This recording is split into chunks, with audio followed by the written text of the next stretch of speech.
okay? And honestly, they are life-changing and very difficult for your ego to handle, okay? So whatever resistance you might have to this conversation is completely appropriate because your ego does not want to die. Nobody on earth wants to suffer. No animal on earth wants to suffer, actually. And as a survival mechanism, we try to avoid it. And one of the things that we do to try to avoid reality is resist it, protest against it, try to say that it should be different. And in doing that, we actually create more suffering.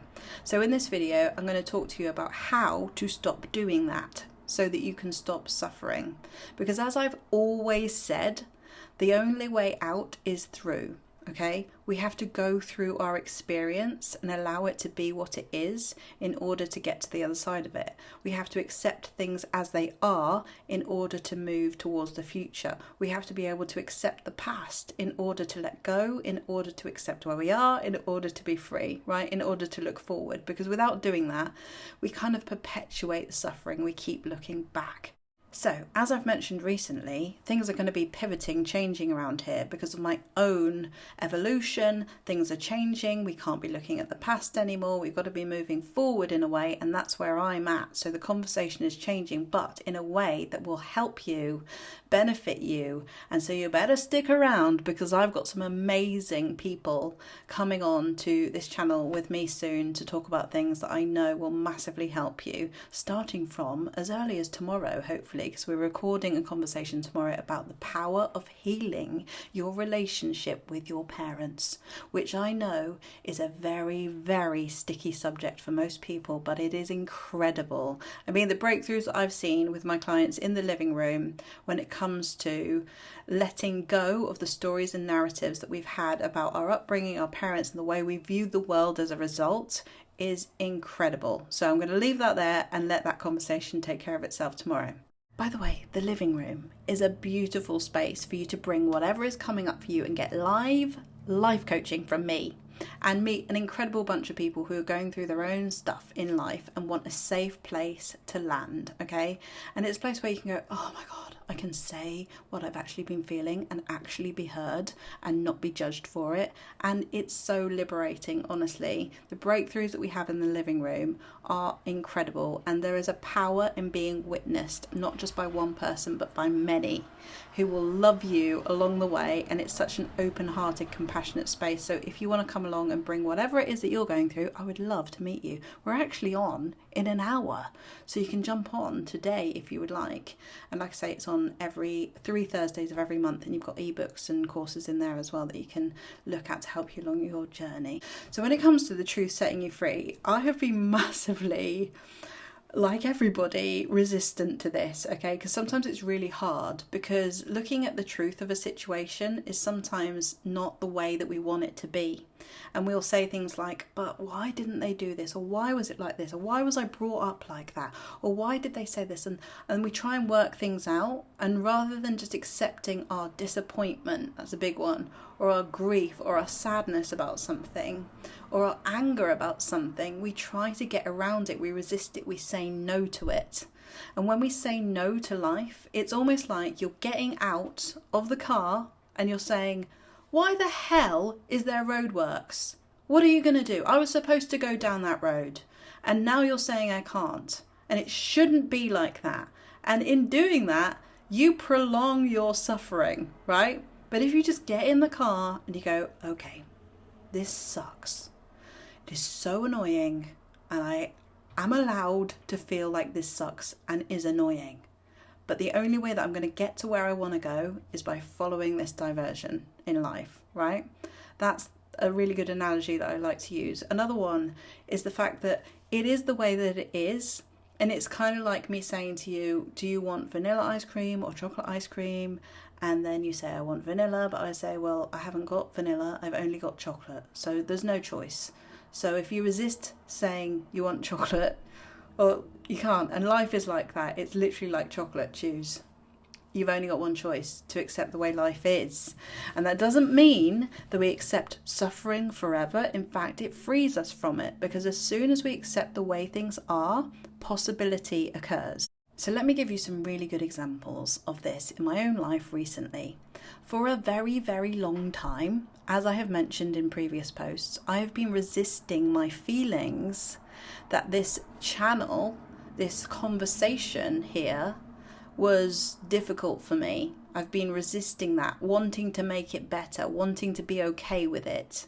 And in doing that, I prolonged my own suffering. My freedom came the second I said, I can't do this. I'm so over it. I'm struggling. I need to be boundless, limitless, not just confined to a box. And as soon as I owned that and said that, I felt this enormous weight lifted. Okay? The same with motherhood. Okay?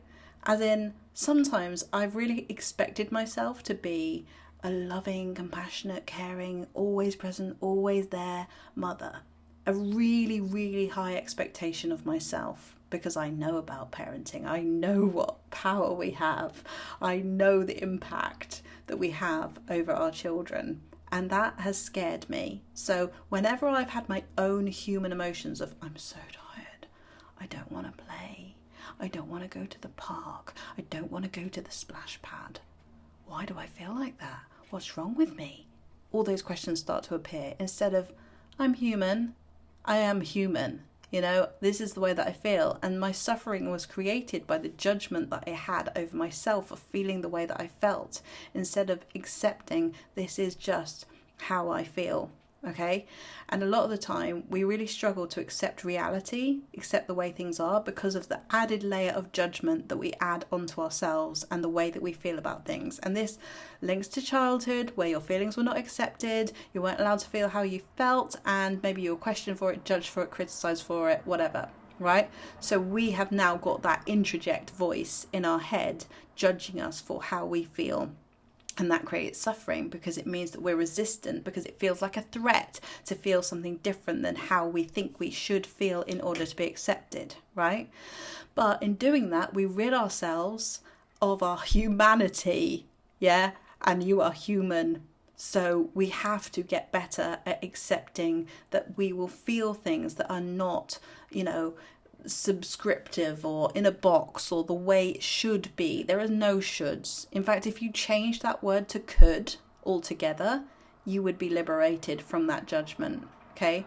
I should feel like this. I should be better than this. I could feel like this, but I don't.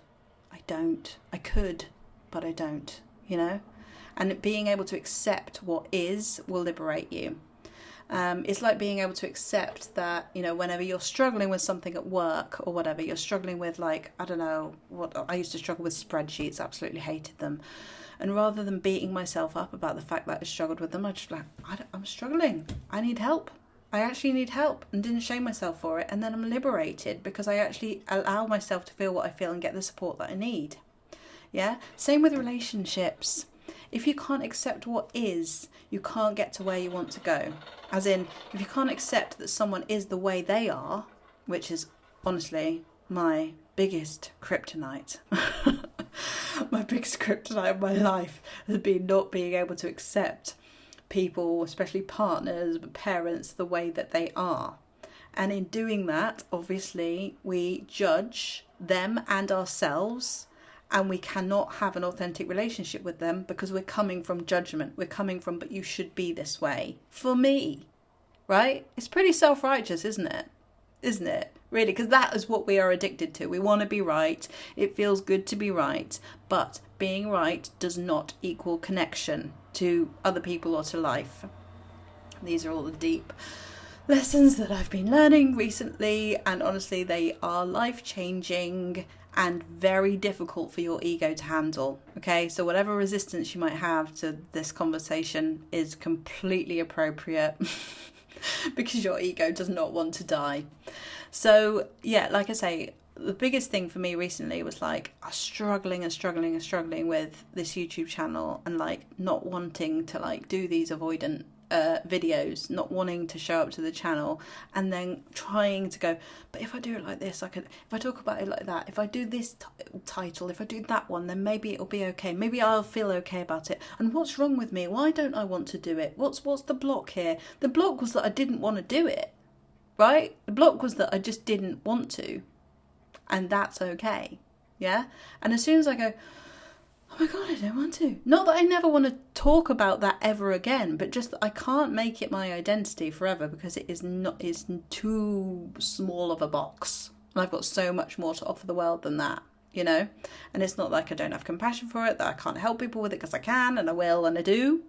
In fact, every week on the living room, that is one of the things that comes up, and that is perfectly acceptable. But for me to limit myself into that box was starting to feel like, oh, I can't get out, you know? Oh yes, I've hurt my finger as well. I dropped a glass and that hurt. So another story.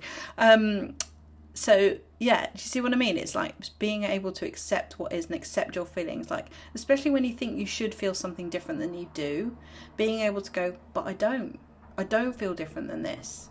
This is how I feel. And as soon as you accept it, you will feel some of that resistance go away. It's like someone coming along and saying, of course you feel like that. Of course you do. That's okay. I remember one Christmas, I was really resisting Christmas. I always find Christmas hard. And I felt like I don't want to be here. I don't want to do Christmas. I'd rather just go away. But the thing that helped me was my brother coming along and being like, shall I just be grumpy with you? Shall we just be grumpy together? And yeah, just don't like this. And I was allowed. He gave me the gift of allowing me to feel how I felt about it, and I felt 10 times better as a result of just being allowed to feel what I feel. But how often have we been judged for that? How often have we been shamed for that? How often have we been told to just stop being so sensitive? And that is the liberation that you can give yourself, to quieten that judgment within yourself. And you get this not just from trying to do this on your own, but actually experiencing it through other people. That's why the living room is so powerful, by the way, because it gives you that opportunity to be witnessed in your suffering so that you can set it free. It's like I've said in a recent video, it cannot be that you just jump to, I validate myself and everything's okay and I'm whole and complete within myself, without you first accepting and being witnessed and validated in your experience. You can't learn the skill without being practically shown it a lot of the time. Yes, we can teach ourselves things, but the power of someone witnessing you in your pain and going, how was that for you? How was that? How is this for you? What's that like?